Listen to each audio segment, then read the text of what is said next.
제가 봉독하겠습니다. 가정에서 본문을 따라서 읽어주시면 감사하겠습니다. 4장 13절부터 17절의 말씀을 제가 읽겠습니다. 아브라함이나 그 후손에게 세상의 상속자가 되리라고 하신 언약은 율법으로 말미암은 것이 아니요 오직 믿음의 의로 말미암은 것이니라. 만일 율법에 속한 자들이 상속자이면 믿음은 헛것이 되고 약속은 파기되었느니라. 율법은 진노를 이루게 하나니 율법이 없는 곳에는 범법도 없느니라. 그러므로 상속자가 되는 그것이 은혜에 속하기 위하여 믿음으로 되나니 이는 그 약속을 그 모든 후손에게 굳게 하려 하심이라. 율법에 속한 자에게뿐만 아니라 아브라함의 믿음에 속한 자에게도 그러하니 아브라함은 모든 믿는 사람의 조상이라. 기록된 바 내가 너를 많은 민족의 조상으로 세웠다 하심과 같으니 그가 믿은 바 하나님은 죽은 자를 살리시며 없는 것을 있는 것으로 부르는 이시니라. 아멘. 가정에서 예배 드리시는 우리 귀한 성도님들, 어떻게 위로를 해야 될지 목사로서 참담하고, 그러나 함께 그곳에서 하나님의 역사하심을 기대하며 말씀을 나누겠습니다. 오늘 본문을 이해할 수 있는 중심 단어는 약속이란 단어인데요, 모두 3번 나옵니다. 13절에서 14절에서 그리고 16절에서 약속이라는 단어가 나옵니다. 네, 우리나라 번역은 약속으로 번역이 되었으나 성경 원전에는 정관사 더가 붙습니다. 그 약속이란 말입니다. 추상적인 약속이 아니라 아주 구체적이고 명확한 약속이라는 말입니다. 이 약속을, 바로 그 약속을 어떻게 받을 수 있는가? 사도 바울은 13절에서 믿음으로 말미암아 받는 것이라고 말합니다. 우리는 믿음이라는 단어를 참 많이 쓰는 기독교인이요 성도입니다. 나라를 구하겠다고 비가 옴에도 불구하고 광화문으로 나가서 데모를 한 사람들 가운데 믿음 있는 사람들이 있습니다. 소위 예수를 믿는 사람이 있고 목사도 있습니다. 우리는 이 믿음이라는 단어를 어떻게 쓸 것인가? 도대체 믿음이 뭔가? 우리는 그들의 삶을 보며 도대체 나는 믿음이 있는 건가? 딜레마에 빠지기 쉽습니다. 만일 자신의 그 믿음을 들고 광화문에 나가서 데모를 한 누군가에게 그 식구들이 감염이 되었다면, 남편이, 아내가, 아들이, 딸이, 심지어 손자, 손녀까지 감염이 됐다면 도대체 믿음이 뭔가? 라는 본질적 질문을 하지 않을 수가 없습니다. 이건 우리뿐만 아니라 예수님을 믿지 않는 사람들에게도 지금 대단히 혼란이 올 겁니다. 오죽하면 어느 식당에서는 당분간 우리 식당에는 교회 다니는 사람들을 받지 않겠습니다 라는 문구를 식당 앞에 내걸었습니다. 주일에 양복 입고 다니는 사람들은 기독교인이니 그들을 혐오하라 라는 인터넷 댓글도 있습니다. 목사로서 대단히 서글프지만 이것은 이스라엘 백성들이 바벨론에 포로로 잡혀갔던 모습이 아닌가 싶습니다. 시편 137편을 보면 바벨론 사람들이 포로로 잡혀온 이스라엘 백성들에게 노래를 권합니다. 이방인이 이스라엘 백성들에게 니네 하나님을 노래하라고, 니네 하나님을 우리 앞에서 노래해보라고 이런 참담하고 비참한 대접을 받았던 사람들처럼 지금 우리는 바벨론 포로 잡혔던 이스라엘 백성들이 수모를 겪은 것처럼 그렇게 수모를 겪고 있는 것 같습니다. 그러나 이것은 저 멀리 있지 않고 아주 가까운 데도 있습니다. 여러분들이 제사에 가지 않는 핑계로 나는 믿음이 있기 때문에 제사 음식에 참여할 수 없어 라고 말할 때 제사 음식을 준비하려던 가족들은 여러분의 믿음을 어떻게 해석할지 난감해 할 것입니다. 자, 이런 여러 가지 질문, 도대체 믿음이 뭔가라는 이 본질적 질문에 대해서 사도 바울은 13절에 분명히 답을 제시하고 있습니다. 13절의 말씀을 보십시오. 아브라함이나 그 후손에게 세상의 상속자가 되려가신 그 약속은 율법으로 말미암은 것이 아니요 오직 믿음의 의로 말미암은 것입니다. 저는 우리 신림교회 성도들에게 귀에 딱지가 안 들 정도로 이 믿음으로 말미암라는 말씀을 드립니다. 여러분 기억하십시오. 믿음이 아니라 믿음으로 말미암아입니다. 믿음과 믿음으로 말미암아는 전혀 다른 이야기입니다. 믿음으로라는 말은 내 믿음을 말하는 것이죠. 그러나 믿음으로 말미암아라는 말은 하나님의 믿음을 말하는 것입니다. 우리는 내 신념을, 내 확신을 믿음이라고 착각할 수도 있습니다. 물론 그것도 자기의 믿음일 수도 있습니다. 내 욕망, 내 욕심, 내 우상, 이것들은 내 믿음입니다. 내 믿음 가운데는 욕심이 포함됩니다. 내 믿음 가운데는 욕망과 더 나아가 우상이 포함됩니다. 이사야 선지자는 이것을 우리에게 명징하게 보여주는데요. 여러분 이사야 57장 10절의 말씀을 보면 이렇게 말씀을 기록합니다. 너가 길이 멀어서 피곤할지라도 헛되다 말하지 아니함은 너의 힘이 살아났으므로 쇠약해지지 아니함이라 라는 말씀을 만납니다. 여러분 우리 개역개정 성경에는 굉장히 좋게 번역을 해서 우리가 이 말씀을 그냥 참 좋네 라고 받아들일 수가 있는데요. 화면에 보시는 것처럼 공동번역은 전혀 다르게 번역합니다. 지치도록 여행을 하고서도 그만둘 생각을 하지 않는구나. 고단한 줄도 모르게 뚝심이 뻗쳐나는구나 라고 번역합니다. 그런데 새 번역은 더 구체적입니다. 신들을 찾아 나선 여행길이 고되어서 지쳤음에도 너는 헛수고라고 말하지 않는구나. 오히려 너는 우상들이 너에게 새 힘을 주어서 지치지 않았다고 생각하는구나 라고 번역합니다. 여러분 이 사람이 바로 자기 믿음이죠. 자기 믿음이 얼마나 셌던지 아무리 먼 거리를 걸어도 지치지 않았습니다. 오히려 힘이 솟았습니다. 오히려 엔돌핀이 솟아요. 탐심임에도 불구하고 자기의 욕심임에도 불구하고 자기의 우상임에도 불구하고 그것을 우상으로 보지 않습니다. 자기의 믿음으로 봅니다. 이 자기의 믿음으로 먼 길을 떠났던 이 사람은 계속 힘이 솟구쳐 피곤해 하지도 않습니다. 너의 힘, 뚝심, 신들, 우상들 이게 같은 말입니다. 결국 이것을 우리 언어로 얘기하면 내 믿음인 것이죠. 자신감입니다. 자기 확신입니다. 요즘은 이것을 내 PC라고 표현을 하더라고요. 지금 이 사람은 자기 확신에 찬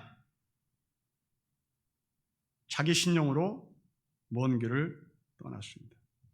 아마도 주변 사람들이 이 사람들에게 지금 가면 안 된다고 말을 했을지도 모릅니다.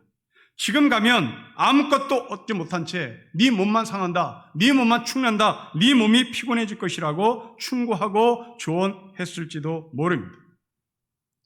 광화문 집회에 나가는 분들에게 자녀들이 지금 나가면 안 된다고, 지금 나가면 안 된다고 조언하고 긋고 말렸고 전화해서 빨리 집으로 돌아오라고 외쳤을지도 모릅니다.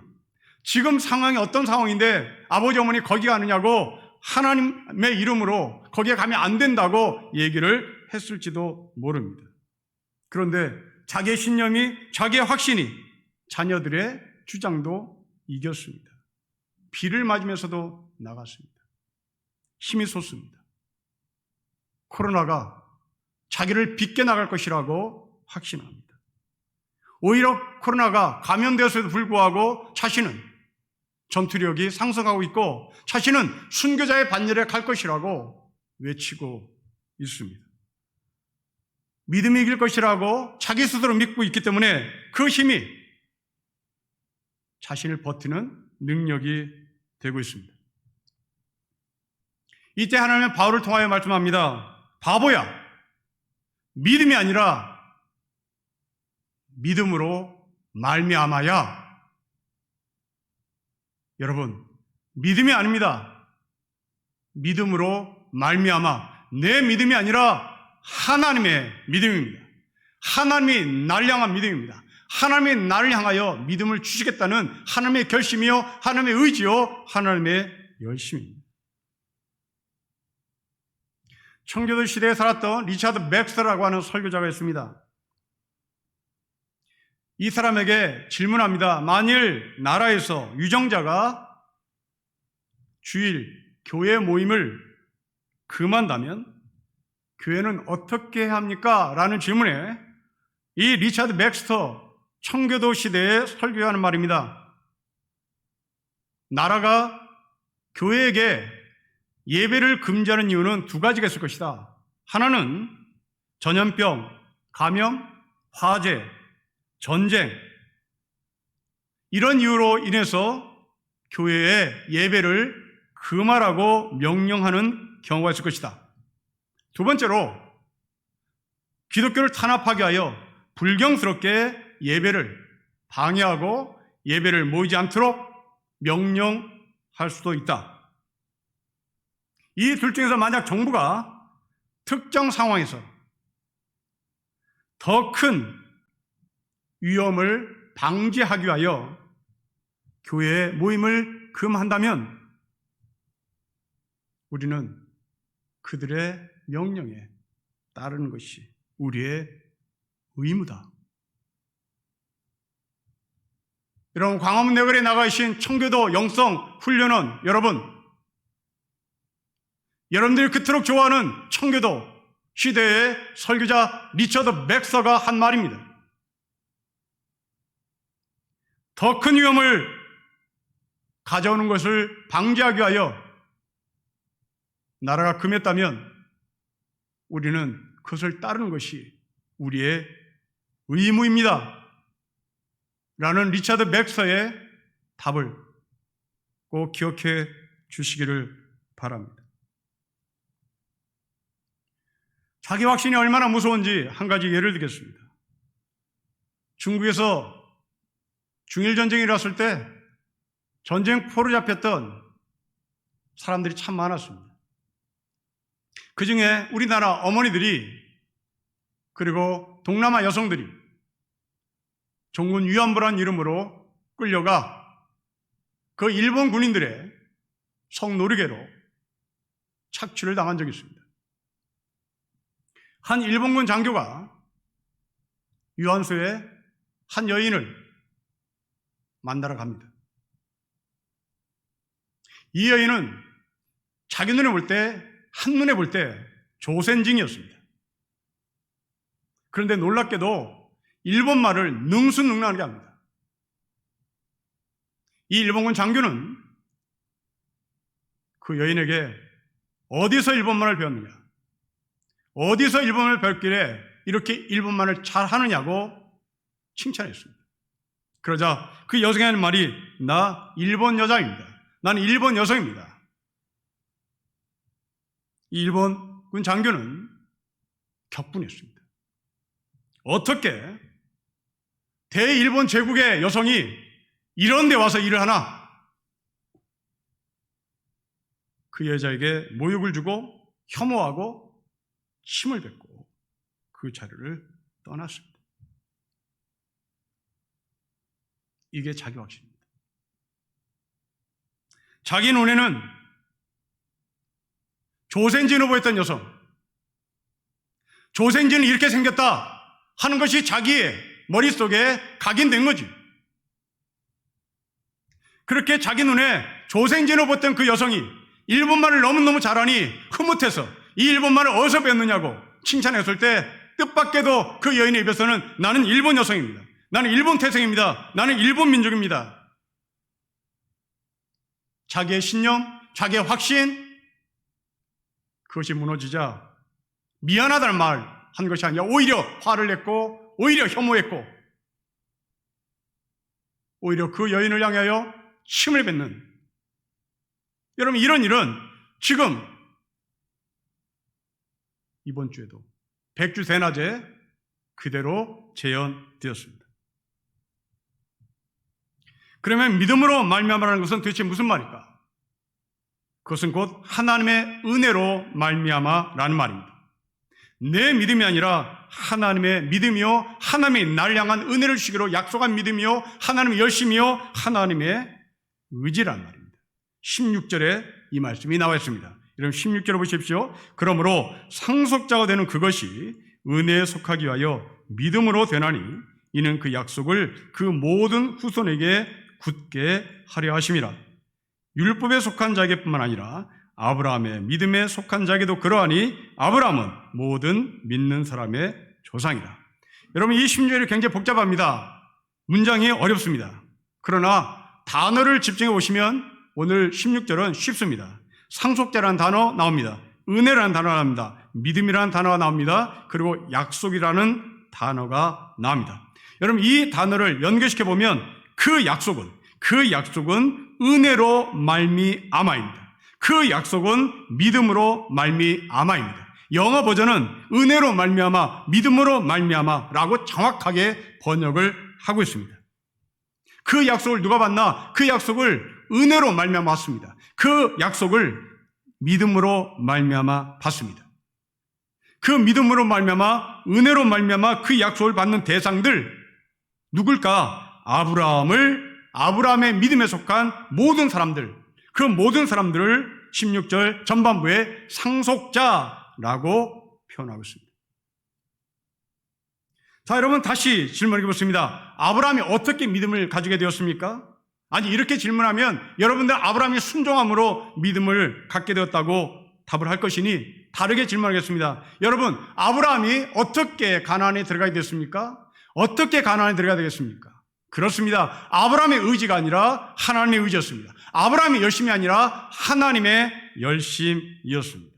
이것이 아브라함이 소유한 믿음의 본질이었습니다. 또 한 사람을 소개합니다. 여러분 야곱입니다. 야곱은 형을 속이고 집을 나와 도망을 갑니다. 하란으로 가는 중에 야곱은 광야에서 노숙을 합니다.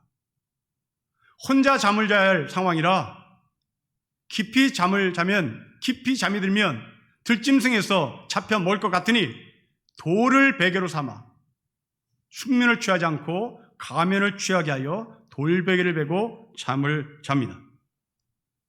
그러다가 야곱이 꿈을 꾸죠. 야곱이 꾼 꿈은 하나님께서 주신 꿈입니다. 반드시 집으로 돌아갈 것이라고 하는 하나님의 음성을 듣습니다. 자, 여러분 이 야곱이 돌베개를 베고 잠을 자는 그 광야에서 하나님을 만난 것은 믿음으로 말미암아라는 이 바울의 표현을 아주 정확하게 일치를 합니다. 야곱은 사닥다리를 보죠. 그 사닥다리를 보는 순간 야곱이 사닥다리를 타고 하늘로 올라가지 않습니다. 천사가 내려오죠. 또한 이 사다리가 자기가 만들지 않습니다. 하늘에서 사닥다리가 땅으로 내려옵니다. 은혜입니다. 믿음으로 말미암아입니다. 이 야곱의 꿈에서 하나 더 볼 수 있는 것이 야곱이 사닥다리를 타고 하늘에 올라가는 것이 아니라 천사가 하늘에서 내려오는 겁니다. 그리고 이 야곱이 꾼 꿈은 내가 오늘 꿈을 꿔야 되겠다라고 하는 자기의 의지를 들고 꿈을 꾼 것이 아니라 꿈을 꿀 생각이 아예 없었습니다. 그런데 하나님이 야곱의 꿈을 주신 겁니다.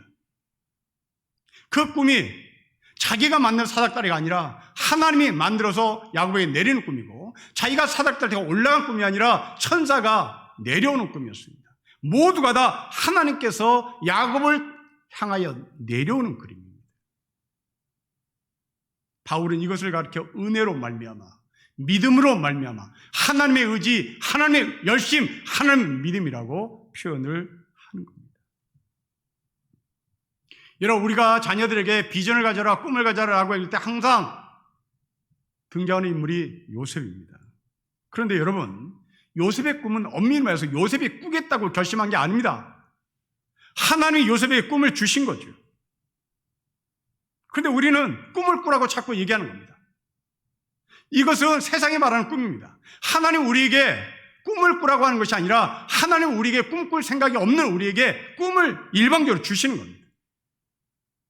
야곱이 그랬습니다. 요셉이 그랬습니다. 그래서 청교도 시대에 목사였던 아더 핑크라는 목사가 요셉의 꿈은 요셉의 비전으로 생각하지 않는다, 자기의 주장을 얘기합니다. 야곱의 꿈, 요셉의 꿈, 자기 의지, 자기 결심 없습니다. 모두가 다 아무 생각 없이 도망다녔던, 아무 생각 없이 떠버리고 다녔던 야곱과 요셉에게 하나님이 주신 꿈인 겁니다. 바울은 그 약속이 아브라함에게 있는 것이 아니라 우리에게도 있다고 말씀합니다. 여러분 16절 말씀을 다시 보십시오. 상속자입니다. 그 상속자 누굽니까? 아브라함의 믿음에 속한 모든 사람들, 아브라함 우리 모든 믿는 사람의 조상들, 그 조상의 후손들, 바로 예수를 주라고 고백하는 영적인 이스라엘 백성들, 영적인 아브라함의 후손들, 저와 여러분들입니다. 여러분, 아브라함에게 하신 약속이 무엇입니까? 야곱에게 하신 약속이 무엇입니까? 적과 꿀이 흐르는 땅에 간다는 약속이요, 고향 땅으로 반드시 돌아온다는 약속이요, 그 약속은 이루어졌습니다. 이 약속을 누가 했습니까? 이 약속을 누가 완성했습니까? 이 약속을 하신 분도 하나님이시요, 이 약속을 이루신 분도 하나님이십니다. 이 약속을 누구에게 했습니까? 아브라함 같은 사람입니다. 야곱 같은 사람입니다.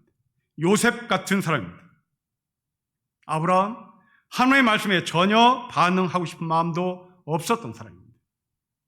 야곱, 욕망의 덩어리의 사람이었습니다. 요셉, 자기가 얼마나 잘난 사람인지 자기 자신을 자랑하고 다니는 자뻑의 사람이었습니다. 뺀질의 아브라함, 욕망 덩어리 야곱, 자뻑하는 요셉. 하나님은 이런 사람들에게 자신의 믿음을 심습니다. 그것만이 아닙니다. 아브라함과 사라가 생산 능력을 이뤘을 때 하나님은 너희의 몸에서 아이가 태어날 것이라고 약속합니다. 땅의 약속뿐만 아니라 하늘의 뭇별 같은 너의 자손들이 너의 몸에서 태어날 것이라고 약속을 합니다. 여러분, 이 말씀이 던지는 오늘 우리의 의미가 무엇입니까? 여러분 16절 말씀을 다시 보시면 우리는 상속자, 우리는 후손입니다. 우리가 아브라함의 후손이요, 우리가 야곱의 후손이요, 우리가 요셉의 후손, 상속자라는 말입니다. 우리라는 단어에 아브라함 같은 사람, 우리라는 단어에 야곱 같은 사람, 우리라는 단어에 요셉 같은 사람이 있습니다.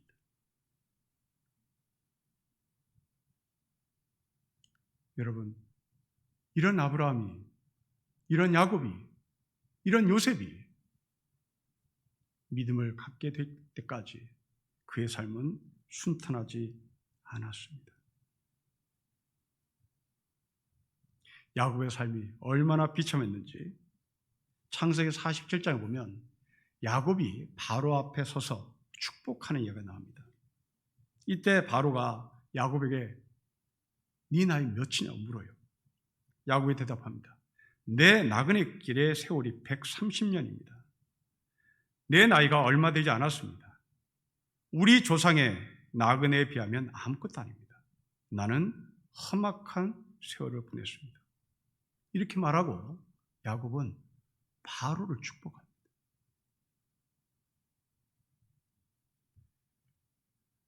이런 바로는 애굽의 통치자입니다.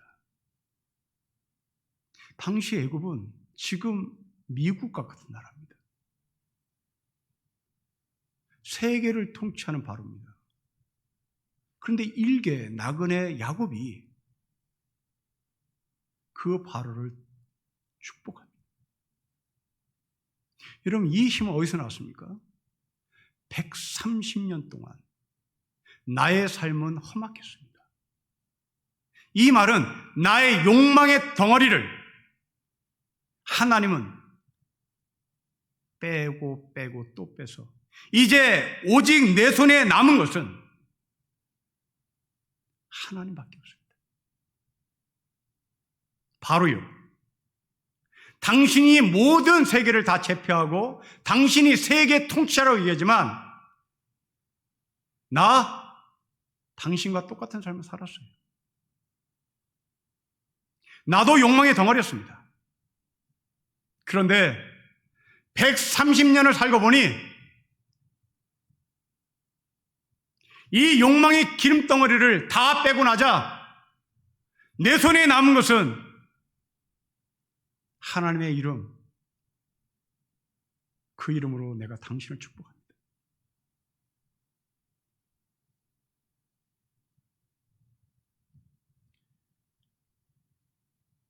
우리가 아브라함의 후손, 야곱, 요셉의 후손, 이것은 하나님의 약속이요, 하나님의 열심이요, 하나님의 믿음입니다. 이제 우리는 그 자리에 어떻게 합니까? 욕망의 덩어리의 기름을 빼는 겁니다. 하나님 이걸 빼요. 뺀질이 아브라함을, 욕망 덩어리 야곱을, 자뻑의 요셉을 뺍니다. 여러분, 여름철에 오이지를 담그실 겁니다. 오이지가 진정으로 맛있어지기를 원하면 오이지에 있는 수분을 빼야 합니다. 그 오이에 있는 수분을 뺄 수 있는 유일한 방법은 어릴 때 어머니의 모습을 보니 큰 돌을 오이 위에 얹혀놓습니다. 그 무게에 의해서 오이 속에 있는 수분이 다 빠져나갑니다. 이럴 때 비로소 우리에게 맛있는 오이지가 식탁에 올라오는 것이죠. 여러분, 이 말씀을 들고 우리나라의 현실, 우리나라의 미래를 봤으면 좋겠습니다. 그 약속을 하신 하나님의 관점, 그 약속을 하신 하나님의 믿음, 그 약속을 하신 하나님의 의지, 하나님의 열심의 관점에서 우리의 현대 역사, 그리고 앞으로 미래에 우리가 살아갈 대한민국, 우리 아이들이 살아야 할 이 땅을 해석해 보십시오. 지금 우리나라 주변 나라들은 모두 강대국들입니다. 중국이 있습니다. 러시아가 있습니다. 일본이 있습니다. 이들은 모두가 현대판 바로들입니다. 이스라엘 중심으로 아수르가 있었듯이, 이스라엘 중심으로 에집트가 있었듯이, 이스라엘 중심으로 바벨론이 있었듯이 우리나라 중심의 주변에 일본과 중국과 러시아가 있습니다. 우리의 삶은 야곱처럼 험악한 삶을 살아왔습니다. 그러나 여기서 우리는 하나님의 그 약속, 하나님의 의지, 하나님의 열심, 하나님의 믿음의 관점에서 보면 우리는 이 험악한 삶을 살았지만 충분히 우리는 바로 같은 사람에게 축복할 수 있는 소망과 꿈을 하나님부터 받을 수가 있습니다. 코로나 바이러스로 인하여 세계는 재편될 것이라고 학자들은 주장합니다. 어떤 학자는 코로나 바이러스 이후에 세계는 글로벌라이제이션이 아니라 이제 세계 블록으로 나눌 것이라고 장담합니다.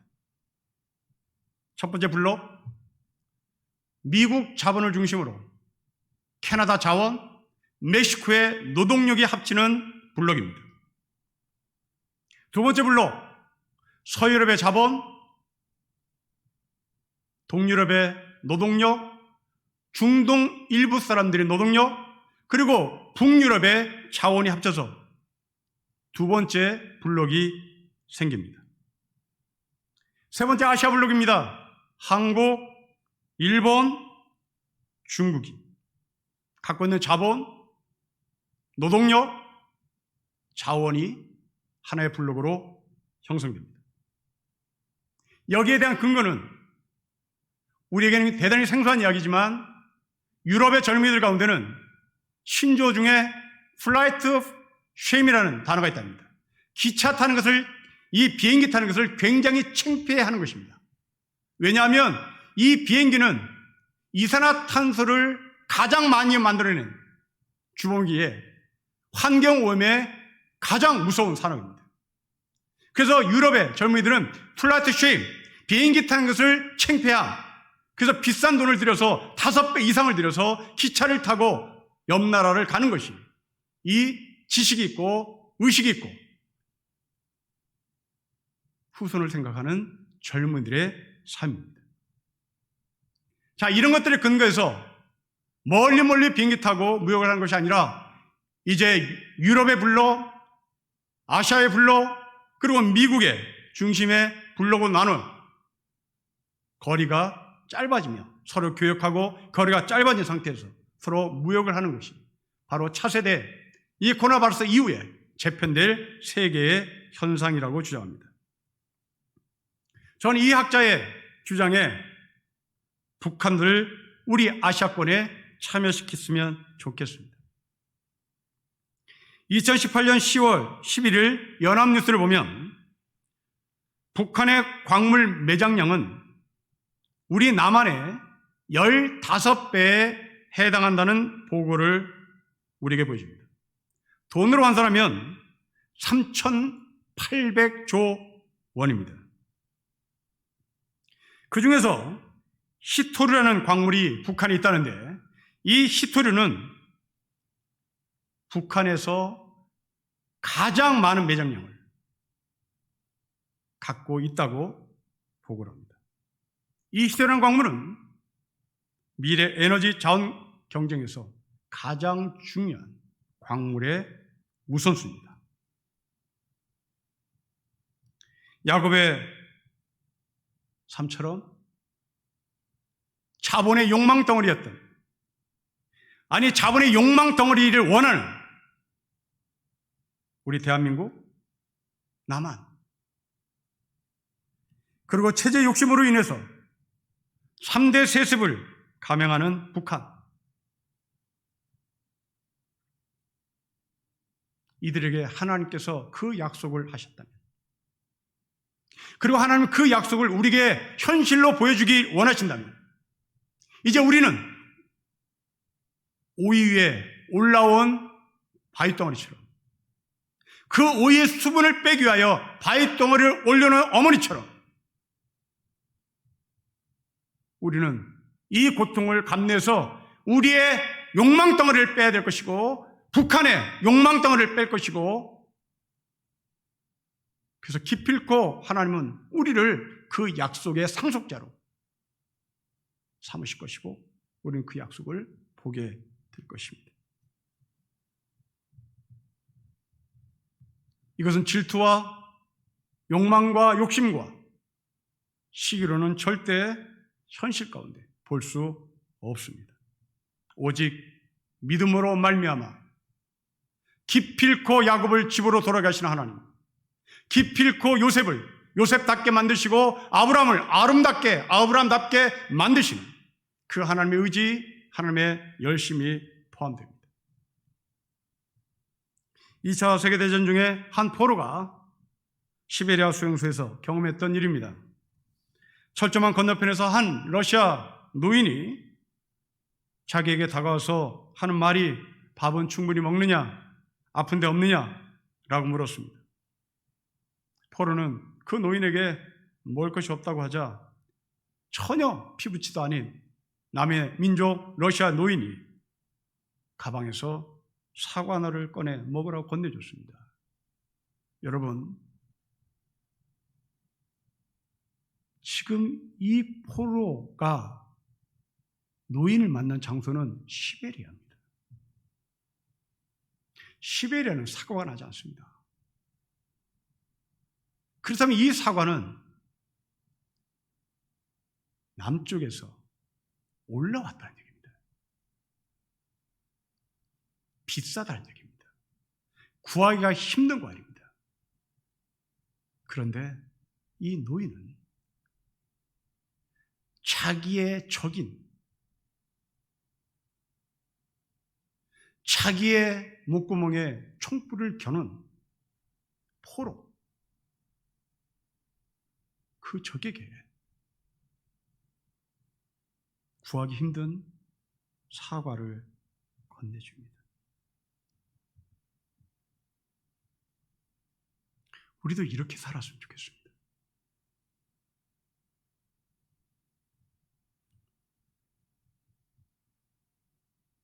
우리가 그 약속을 받은 사람이라면 다른 사람도 그 약속을 받은 사람이라고 인정을 하고 그들을 봤으면 좋겠습니다. 서로 미움이 사라지고 사과를 건네는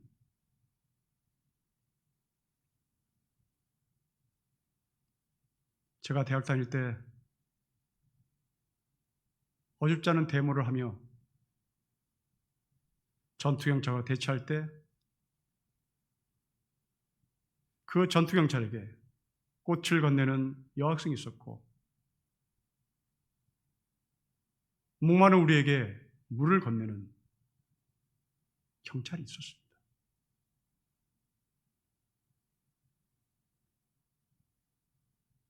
그게 바로 그 약속입니다.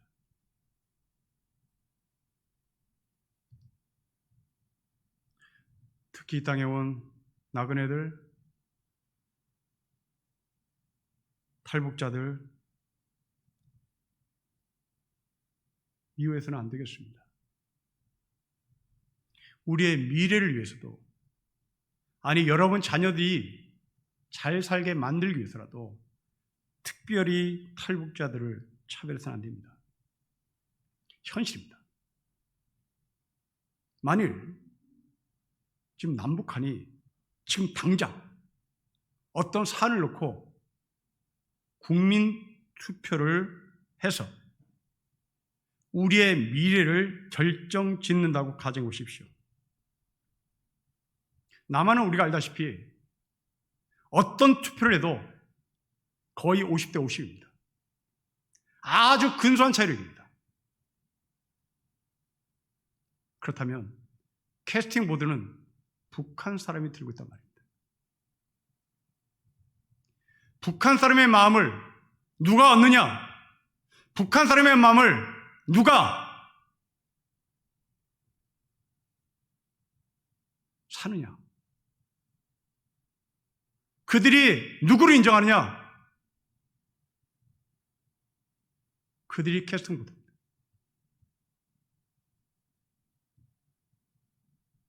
그러면 북한 사람들이 김일성 주체 사상에 표를 던질까요? 절대로 그렇지 않습니다. 북한 교육학을 전공하는 학자들,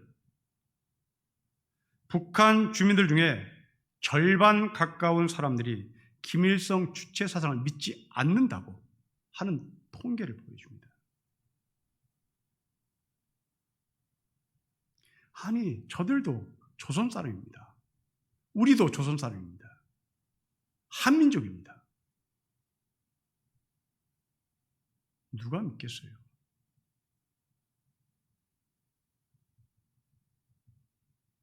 그렇다면 이 북한 사람들에게 한국은 살기 좋은 나라인 것을 보여줘야 될 겁니다.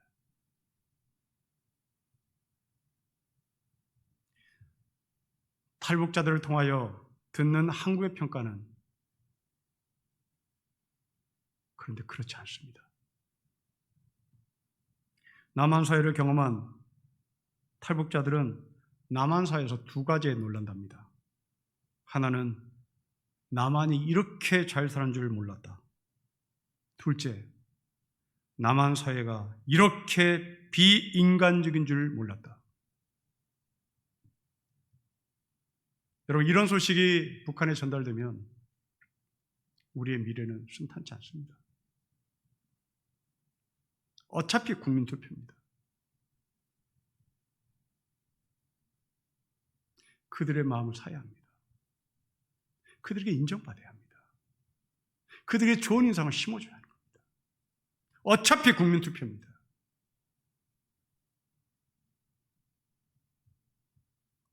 말씀을 정리하겠습니다. 내 믿음을 경계하십시오. 그것은 우상입니다. 내 믿음은 자기 확신입니다. 내 믿음은 우월주의에서 나오는 나쁜 것입니다. 우월주의는 남을 비하시킬 수 있고 심지어 우월주의는 전쟁을 만들어낼 수 있습니다. 이것은 성경이 말하는 믿음 아닙니다. 성경이 말하는 믿음은 하나님의 믿음입니다. 하나님의 의지입니다. 하나님의 열심입니다. 하나님의 결단입니다. 바울이 이것을 믿음으로 말미암아라고 표현합니다. 우리 모두 죽은 자를 살리시고 없는 것을 있는 것으로 부르시는 하나님의 열심, 하나님의 의지, 하나님의 결단, 믿음으로 말미암아 사는 하늘의 백성이 되시기를 주 이름으로 축복합니다. 기도하겠습니다. 하나님 아버지, 우리가 아브라함의 후손입니다. 야곱의 후손이고 요셉의 후손입니다. 하나님이 아브라함을 기필코 아브라함으로, 야곱을 기필코 이스라엘로, 요셉을 기필코 요셉답게 만들어진 하나님의 의지, 하나님의 열심, 하나님의 결단, 하나님의 믿음이 우리 가운데 여전히 유효할 줄 믿습니다. 간구합니다. 야곱의 욕망덩어리를 다 빼내 마지막에 축복 하나를 남겨주셨던 것처럼 우리에게 있는 우상, 나의 신, 나의 믿음 다 빠져나가게 하시고 오직 하나님께서 우리에게 내리시는 땅의 약속과 자손의 약속을 손에 쥐고 열방을 축복하는 하늘의 백성으로 살게 하여 주십시오. 주 예수 그리스도의 이름으로 기도합니다. 아멘.